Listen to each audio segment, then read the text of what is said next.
What's going on, guys? And welcome to this episode of the Science Link podcast. It's your host, Adam DiSanti, back at you guys again with another episode. And today I'm sitting with my man, Anthony. Anthony, what's going on? Welcome to the show, brother. How are you? Doing great. Thank you so much for having me. For sure, my man. Well, I think you're one of the first people who I've spoken to who have both a position in technology and also happens to be somewhat of an entrepreneur, kind of running your own business at the same time too. So it's going to be an interesting conversation for me. So kind of give me a little bit of a rundown, 30 seconds about who you are, what you're all about, so everybody that's listening can kind of get to know you a little bit and we'll get started. Sure. My name's Anthony DiSanti. I'm the CTO of Shift Markets. I'm sure we'll talk a bit about Shift here on the call. So just to give you a little bit about my background, I'm a technologist first. I've been a programmer since I was 5 years old. Back in high school, I worked as a developer at a local software company. Programming's always been my passion, and more recently, cybersecurity as a major focus of that. But beyond that, I've always focused on system architecture and specifically information systems. So bridging together the people processes with the technology that supports it and making sure that the collective system is able to achieve the behaviors and goals that are desired from it.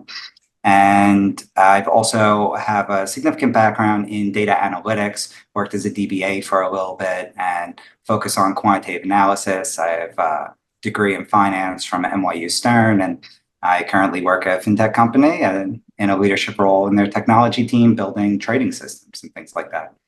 Very cool, very cool. So tell me about if you were to look back at like the hardest part of your life, like that kind of shaped you for who you are today. What comes to mind? Oof, that's a very interesting question. Um, well, just running this business has definitely had some ups and downs. We've had to pivot a couple times. We started as a consulting company and saw our target market start to disappear. We were targeting the middle bracket brokers, specifically within the currency trading industry, or Forex, as it's known, foreign exchange. And as regulations tightened, it one of the things about regulations is the more than they are, the bigger barriers to entry there are for the market, and that tends to lead to consolidation. So even though the regulations are intended to protect the consumers, it also drives monopolistic or oligopolistic factors within the industry and can have a negative impact on the consumers ultimately, although it does give them certain very explicit protections. So as that was happening, the big brokers started to eat up the middle bracket brokers, and that left us with no real target market. So we had to pivot hard, cut a lot of staff, and move towards being more of a product oriented company, which was much more scalable. And in the long run, worked out great for us. But those were tough months. You as an entrepreneur, you eat what you kill, so to speak. You make the money that the company's making. And when the company's not making money, you're not making money. Your income disappears. So that can be a little tricky. And when you have all that uncertainty around building a new product from the ground up, and is the product even going to be well received by the market? Are we going to achieve the goal of building the product that we were planning to do? Or are we going to run into challenges we didn't see coming and have big problems that ultimately result in the failure of the company? Those are scary times, but you're stronger for them when you come through them. So when it comes to like product companies and security, what are some things that you feel like companies lack, or maybe they're not aware of, or maybe they're kind of like, shrugging it under the bed, like, ah, no worries, we'll look at this later type of thing, where it should be a more important factor. So I think the biggest gap in most organizations are the people and the processes around those people. Everyone's really focused on the technology, and especially in the cloud environments that we have today, there's a lot of tools to help you deploy in a very secure format. You can use infrastructure as code and existing templates that are often published by the CSPs directly that allow you to deploy into a very secure architecture. And everything's managed, so it's not like, oh, you forgot to patch that firewall, and that's why you guys got hacked. Like, AWS is patching firewalls. You don't have to worry about that stuff. You're just building on top of, you're standing on the shoulders of giants, so to speak. So that part is pretty easy to do right. And then it's your application itself. Did you have vulnerabilities in the app? So getting pen tested is one good way to go about doing that. But you have to work with a solid pen tester. You can't just get a checkbox activity of, oh, I got a pen test done. And they tell you, oh, you should set like some X headers on your HTTP request to make sure it doesn't get iframe to protect against clickjacking or something. That's useless. What you want is someone that really goes deep into your API and identifies places where authorization isn't being properly enforced, or ways that you can extract data from one API and leverage it in another to get deeper information about the system than you intended to reveal. So those types of things are important, but I think a lot of companies are on top of that. That's what they're focused on, which is great. But your people are going to be the biggest challenge, and especially the processes around those people. And as your organization grows, it becomes more challenging to make sure that everyone that you've brought into your close-knit team is of the background and ethical, alignment that you're looking for. And you can even get malicious internal actors that are explicitly trying to steal money, especially when you're running systems for many customers, each of which is controlling millions and millions of dollars. And especially in my case, where a lot of it is in crypto. So if someone were to just transfer it out, it's gone. Like, a malicious internal actor at Shift, if we didn't have the right checks and balances in place around the processes and people, could walk away with a lot of money. And there's very little we could do about it. So, So, yeah. no, go ahead, go ahead. Yeah, so just making sure that everything requires like approvals in order to happen. So one person's going to do something, someone else is going to approve their access to be able to do it. There's going to be a review process where all accesses that required privileged access, which should go through a request process, that they do all have access requests, approved access requests associated with them. Just those types of checks and balances so that one person can't come in and suddenly steal a bunch of money. That should not be possible if the system's functioning as designed. So, from your perspective, what's been the hardest thing about like building a product company? Is it the competition? Is it like standing out? Or what's like the biggest challenge? Honestly, competition isn't really something I worry too much about. We tend to have a much stronger product than our competitors in every place that we end up introducing products. In many cases, we build the product because we were using vendors, and the vendors all were not very strong. And we were disappointed with the choices we had available to us. So ultimately, we had to rebuild that vendor's product just for ourselves to give our product the quality that it needed. And now we kind of have what we need to compete with those other vendors. Should we just put the extra layer on top of like user management and stuff? And now it's another product that we can bring to market. So that's often how we bring new products to market. So competition hasn't really been a challenge, but especially in the B2B space, sales is always hard. Not because we're losing to other people, but just finding the right person to speak to within an enterprise organization. A lot of our customers are banks or publicly traded multinational brokers. It can be a little tough to get access to the right people. And then there's this whole political system inside their organization that you don't really know about. And you're trying to figure it out as you work with them. But there's a little bit of a dice roll that goes into any way of these sales, just because maybe, there's someone somewhere in the organization that has a relationship with some other vendor, and that vendor has maybe a weaker product in your space, but they want to keep more business with a single vendor. And, there's not much you can do about that stuff. How do you guys help banks? Like, what is it that you guys do? So most of the work that we're doing with banks is related to our crypto business. And it ranges what they're looking to do, but almost like universally, they're looking for on and off ramps. So how can they accept crypto and custody crypto on behalf of their customers? This is usually in developing markets. So, Philippines, LATAM, Africa, banks are looking to act as custodians of crypto for their customers, which we don't really see here in the US and even in Europe all that much, outside of maybe Switzerland. So just a deposit withdrawal functionality is something they always need. A lot of times they're offering first party conversion capability as well. So, if a customer deposited, let's say, Filipino peso, and they want to buy some Bitcoin, they should be able to do that at the bank. Now, of course, they're going to get rates similar to what they get when they want to exchange their Filipino peso for euros or something. The rates you get from the bank are always horrendous. The crypto conversion rates are better than what they're going to hit you on the FX side, but they're still the bank's making their margin. It's not unusual for us to see banks do like a 2.5% markup or something, like really Wow. significant. Yeah. So there's money to be made there. Like, and the customers use it like wildfire too. So like they're not wrong. They should charge these markups because they're making good money off it. So it's like, do banks not necessarily like want to have crypto? Is that a thing so far? Or is like everybody forward thinking like, yeah, let's get it going. We just don't know how. No, it's rare that a bank actively wants to do it. We kind of have to pitch them hard on you're going to miss the boat here. Like this is the banking service of the future. If you don't have that, then you're going to lose out to all these neo banks that are coming up. And it Huh. is something that smaller regional banks in larger developed markets are concerned about, but more so the large banks in smaller countries are more concerned about it because they see that crypto is becoming more used by just the population of those countries. Like here in the US, crypto has whatever level of excitement there is around it, but it's mostly around speculation on the pricing. Whereas if you go to some of these other countries, it's much more about having control over their money. You'd be surprised how the banking system can operate in some countries.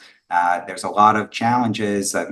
People lose their money while it's stored at the bank, which, here we would think is an impossibility, but there is not an impossibility, and they have major restrictions on transfers as well. So by getting their funds into crypto and then pulling it out to their own custody, they can send money around, perform remittances, do things they might need to do much more flexibly than they can do through the fiat banking system. So is somebody that's looking at security for crypto, is that going to be different than looking at your regular financial bank institution? Yeah, because what's usually quite different about that is even banks, when they're doing fiat custody, there's someone under the covers that's really custodying the funds in many cases. With crypto, they really do need to self-custody. So at this point, they're responsible for securing those funds. And it's not like they can just put them in a vault somewhere. Like they need to have a process through which some funds are available for immediate withdrawal, other funds are kept in a cold storage solution. There need to be people who have the rights to move this money, but you have to make sure that those rights don't enable them to engage in any criminal activity. Like there's a lot of unique elements. And then beyond that, banks have many AML requirements, anti-money laundering.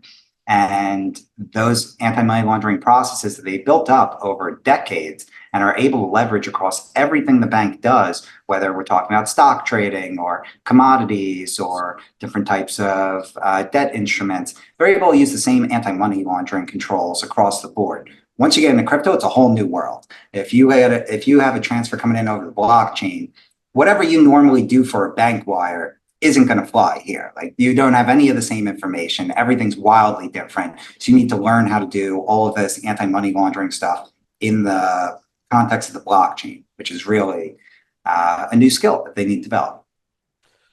In your opinion, is crypto going to be a thing of the future? Like, I think so. Not as much as some crypto maximalists might say. A lot of people think everything's going to, maybe not a lot of people, but a lot of people that are enthusiastic about the blockchain feel that the blockchain is this like super flexible tool that can be used to solve any problem. And in the future, all problems will be solved using blockchain technology. I don't know that that's necessarily where things are going, but the blockchain is good at a couple things really, like really, really good at a couple things, and it probably will become more dominant for those use cases. Specifically, it's really good at maintaining an immutable record of what happened historically and to enforce certain programmatic rules for the way that money can move around. So it's great for settlement.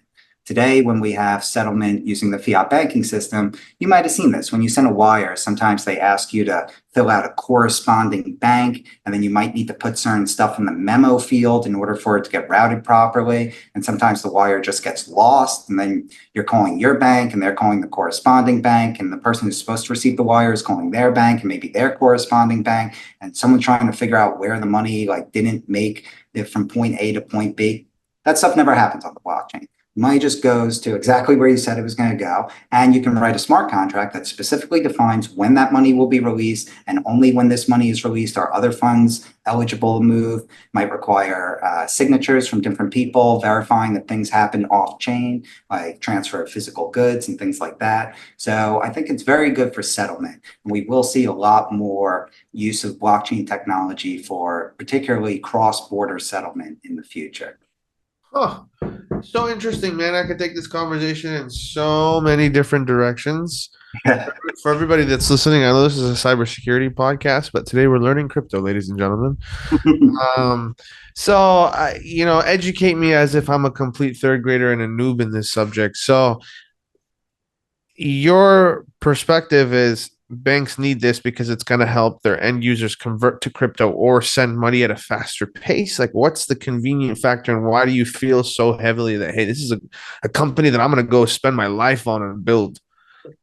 That's a great question. So, taking a step back for just Shift, what I really love about Shift is we're building all kinds of things. Crypto is the new hotness that everyone's excited about, and it's definitely where we have most of our employees focusing our time these days, but it's still less than half of the revenue of the company. Most of our revenue is coming from traditional asset classes, where we started back in 2009 and up until 2017, we weren't offering trading systems that were related to crypto. And even the earliest we did anything with crypto was 2015 when we originated some derivatives on crypto assets. But so it's exciting to build different types of order management systems, order routing systems, trading platforms, integrations with different vendors that might be KYC, KYT, AML systems, payment processors, all those kind of things. So that's always fun. And I really enjoy working on the traditional asset classes as well. But crypto, I do believe, is going to have a pretty significant role going forward. And we're starting to see more and more government acceptance of crypto as well, which has probably been the biggest constraint on the growth of blockchain technologies. But specifically, where they're good at, what they're really good at is things never disappear. Like, you know exactly where the money went at all times.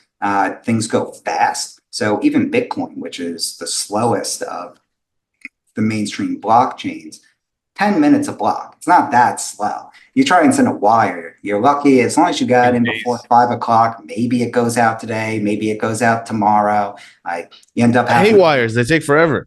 yeah, they're the worst. Like, and they charge you I a like lot. them because like you can't dispute a wire, but but I but I don't like them because they take forever. And they take long enough that people can defraud you too. So we do a lot of international business in all kinds of emerging markets, Pakistan, wherever, like all over the place.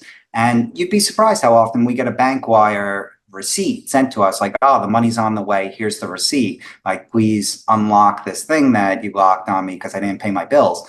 And turns out the money never comes and that wire never existed and the receipt is totally fraudulent. Like, that kind of stuff is still a problem today. That's why, like, wire fraud is the way they catch most organized criminals, because there is a lot of fraud happening. But with the blockchain, that's never the case. Either the transaction's on the blockchain or it's not. So the money goes nice and fast, and there's full transparency as to what was happening and when it happened, who did what when. So that's really nice about it. But just being fast and cheap. There's nothing. It's tough to beat fast and cheap. Anything that's fast and cheap, like, unless you're doing something that's much better, but slow and way more expensive, like, everyone's going to go for the fast and cheap option. And when it comes to handing cash from one person to another, you want it to be as seamless as if we were in person. I just handed a 20 to you. Like, that's how it should be. But right now, wiring money from one bank account to another is not like me handing a 20 to you. Using the blockchain, it is like that. And I think that's what people want. Can banks use this technology for traditional systems to optimize them too? Yeah, so that's actually something that we're working on right now that we think is going to be really powerful, but it's still in the early stages because you don't have the level of customer adoption of blockchain technology that is going to be necessary for this. But in institutional trading, there's something known as prime brokerage. Prime brokerage is a single party who holds the money from everyone and guarantees that if two people do a trade, both people are going to get what they were supposed to get on the other side of that trade. So I'm the guy who holds all the money. You guys tell me what you're doing. Anytime someone says they did something that they don't have the money for, I'll tell you so that you guys can break that trade. And at the end of the day, you're guaranteed to get the money because I'm guaranteeing it. And if this guy defaults, it's my job to go after him. But you can just participate in this large ecosystem, have a relationship with just me, the prime broker, in terms of settlement. And I'll guarantee that everything that's happening within this prime brokerage network, you're going to get paid for.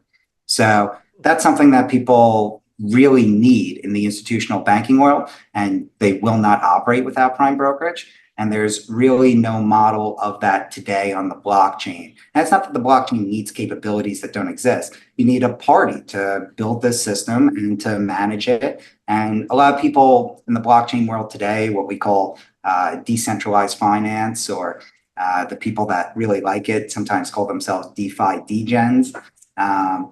These people are very anti-establishment, and they don't like the idea that you know who's on the other side of your transaction, things like that. But when you start working with larger financial organizations, they do want to know who they're working with. That's very important. And it's not just important that we have, a smart contract that's supposed to do a certain thing. They want an actual contract, someone that they can sue if things don't go right. There was a bug in your smart contract. Well, I'm suing you for the money that I was supposed to get. You wrote the smart contract. We have an actual contract that says you were supposed to do this thing, and you having a bug is your problem. You owe me this money. So, that's something that we don't really see in the blockchain ecosystem today. And it's something that Shift would like to bring to market. But, it's going to be a little bit before we get there because we need the right partnerships to make it work. Very interesting. Anthony, this has been a blast, man. I feel like I could just keep going on and on and on with you, man.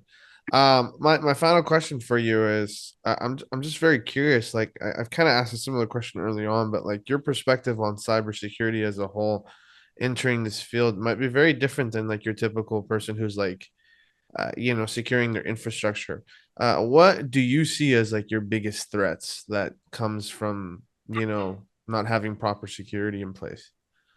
So honestly, the biggest threats that we have, I wouldn't say come from not having proper security in place. It's from having adversaries that are very well resourced. So a lot of people are concerned about state-funded actors. The Russian and Chinese governments are well known for having relationships with hacking groups that, attack certain adversaries to those countries' interests. We actually have to deal with nation actors themselves. So many of our customers operate international businesses, and those businesses are completely legal where they operate out of the jurisdiction that they're in. They're licensed, they're doing everything right.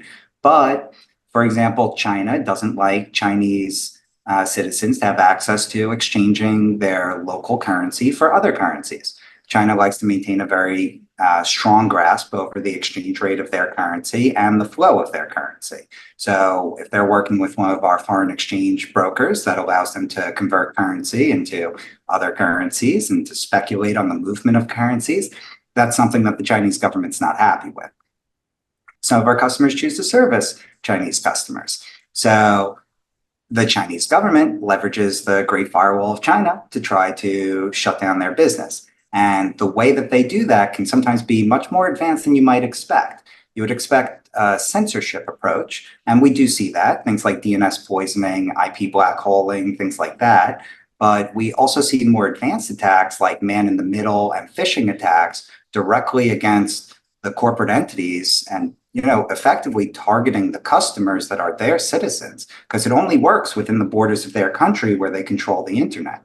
And it's not just China that does this. Indonesia, Thailand, a lot of Southeast Asian countries will do this. So we're often going up against the actual nation state itself, and we need to overcome the controls that they have on how the internet functions within their country's infrastructure.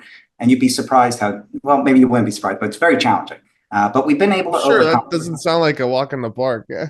Yeah. So that's my biggest concern these days, because I never know what they're going to throw at us. They keep coming up with new stuff. They're good over there. It's not like they're not good, and they have a lot of people. and we're not that big of a team. So, but it's a cat and mouse game. It's usually easier for the mouse than the cat in most cases, and we're the mouse in this case. So, we just have to keep slipping away.